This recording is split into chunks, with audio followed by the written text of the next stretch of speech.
Well, when you are on the platform, and I know from watching you, and you're the same, you are, and we have that in common. We believe that That's right. we have to be who we are.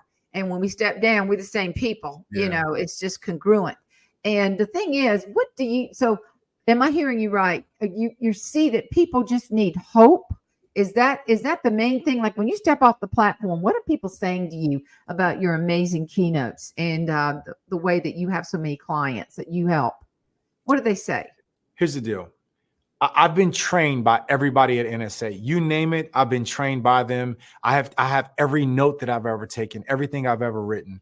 And then you learn the basics. You learn, first of all, no audience loves when you're the hero of all your stories on stage. Right, Nobody right. likes that. They can't Yeah. connect to that. They can't relate to that. And there's a couple of stories that I've told over the years on stage where I purposely took myself out of the story and I created a fictional character Mm-hmm. just so I could get away from the pronoun I or me.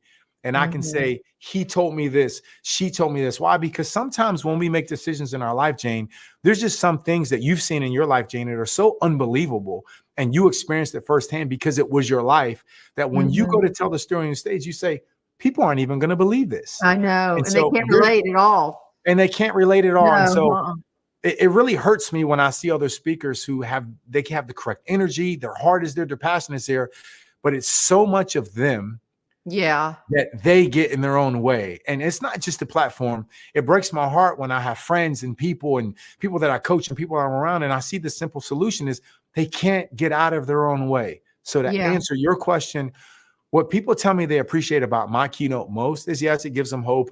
But people they always say they love my energy. And I think there's something intuitive where they see me begin my keynote and I use a lot of music. It's real fun. It's all of that. But then it gets really serious and there's a lot of tears in the room.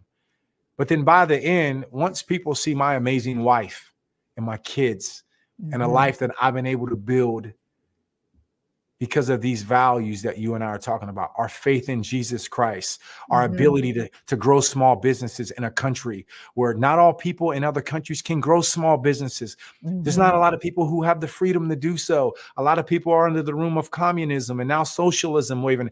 We are the freest society and the greatest idea of a country ever. And guys like me, women like you, and plenty of people listening to this, they represent that same notion where we had a message. And years ago, we thought there was an idea that you and I had in our hearts that we said, wow, we think we can actually help a lot of people in this world. You had that thought one day, Jane, and I had the same thought. Now to take that thought or that idea and be able to take it to the platform, anybody can do it once. Anybody Right. can do it twice.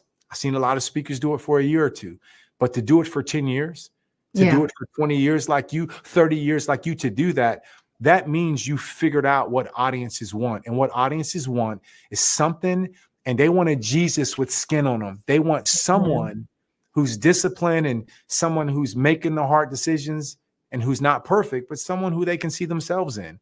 And I'm just thankful that I've got people around me like you who help me keep my ego in check so I can be less of Morris and more who my customers who need me to be. And the last thing I'll say is this. I may have gotten started speaking early because people thought my story was inspirational. Right. And I am grateful for my story.